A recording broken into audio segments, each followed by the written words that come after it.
ലെബനനിൽ ഇടതടവില്ലാതെ കനത്ത ബോംബിങ്ങുമായി ഇസ്രയേൽ മുൻപോട്ട് പോകുമ്പോൾ ഹിസ്ബുള്ളയ്ക്ക് അത് കനത്ത പ്രഹരമായി മാറുന്നു. പേജർ പൊട്ടിത്തെറിച്ചത് ലോകത്തിന് മുമ്പിൽ ഹിസ്ബുള്ളയെ നാണം കെടുത്തി മുൻപോട്ട് നിൽക്കുമ്പോഴാണ് ഇപ്പോൾ അമേരിക്കയുടെ പുതിയൊരു പ്രസ്താവന കൂടി വന്നിരിക്കുന്നു. അമേരിക്ക പറയുന്നത് ഹിസ്ബുള്ള ആക്രമണം നിർത്താതെ ഇസ്രയേലിനോട് പ്രത്യാക്രമണം അവസാനിപ്പിക്കാൻ പറയാൻ കഴിയില്ല.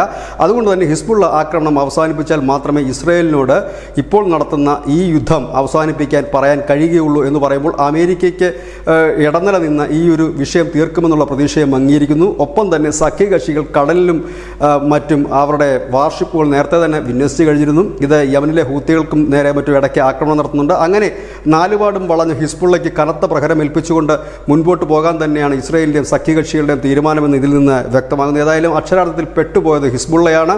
ഹമാസിനെ പിന്തുണയ്ക്കാൻ തുടങ്ങിയ ആക്രമണം ഇപ്പോൾ അവർക്ക് തന്നെ വമ്പൻ തിരിച്ചടിയായി മാറിയിരിക്കുന്നു. പേജറുകളും വാക്കി ടോക്കുകളും റേഡിയോകളും എന്തിനേറെ ലാപ്ടോപ്പുകളും പൊട്ടിത്തെറിക്കുന്ന അവസ്ഥയിലേക്ക്, അരക്ഷിതാവസ്ഥയിലേക്ക് ഒരു രാജ്യം, ലബനൻ എന്ന് പറയുന്ന രാജ്യത്തെ തള്ളിവിടാൻ മാത്രമേ ഹിസ്ബുള്ളയ്ക്ക് കഴിഞ്ഞുള്ളൂ. ആ ഹിസ്ബുള്ള നമുക്കറിയാം, കുറച്ച് നാൾക്ക് മുമ്പ് വലിയ റോക്കറ്റുകളുടെയും മിസൈലുകളുടെയും ശേഖരമുണ്ടെന്ന് വീമ്പിളക്കിയ ഹിസ്ബുള്ളയ്ക്ക് ഒന്നും ചെയ്യാൻ കഴിയാത്തൊരു സാഹചര്യം. ഇവിടെയാണ് അമേരിക്കയും കൈയൊഴിഞ്ഞിരിക്കുന്നത്. News desk, news India Malayalam.